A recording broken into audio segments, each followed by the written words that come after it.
Back to my new blog Saugata Mondal. এখন আমি গঙ্গার ধারে ঘুরতে এলাম। দেখো গঙ্গার ধারে প্রচুর পরিমাণে হাওয়া, দেখো কত হাওয়া। তাতে আমার ভয়েসটা বোঝা যাচ্ছে না, আমি বুঝতে পারছি না। তাই বলো, গঙ্গার ধারে এলাম, গঙ্গার একবার দৃশ্যটা তোমাদের দেখে দিই।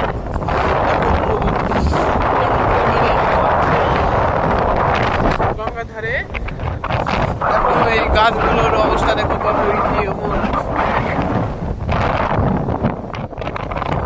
ভিডিওটা পুরো দেখো। গঙ্গার দৃশ্যটা, গঙ্গার ধারে কেমন দৃশ্য হয়ে আছে তোমাদের দেখেনি।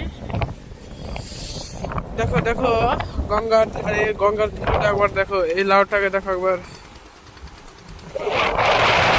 এত ঢেউর মাঝে লাউটা চলে যাচ্ছে। একবার গঙ্গার ধারে ঘুরতে আসো, কেমন ফিলটা হবে দেখো। সমুদ্রের মতো ঢেউ, সমুদ্রতে যেমন ঢেউ হয় না, তেমন সমুদ্রের মতো ঢেউ। আবার গঙ্গার ধারে ঘুরতে আসো, ঠান্ডাতে কাঁপিয়ে দেবে একেবারে।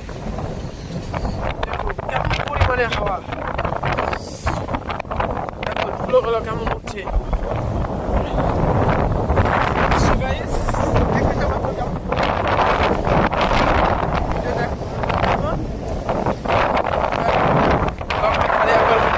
এই গঙ্গা বড় গঙ্গা, এখান থেকে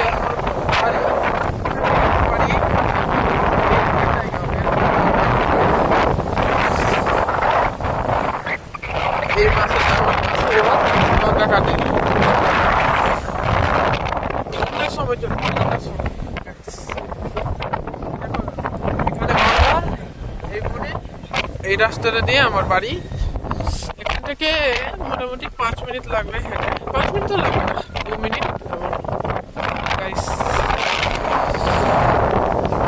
দেখো এই নৌকাটা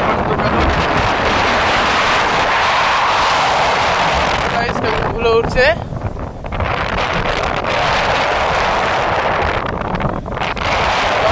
গঙ্গার অবস্থাটা দেখো কেমন, এখানে গঙ্গার অবস্থাটা দেখো কেমন ধুলো উঠছে, দেখো ধুলো কেমন উঠছে।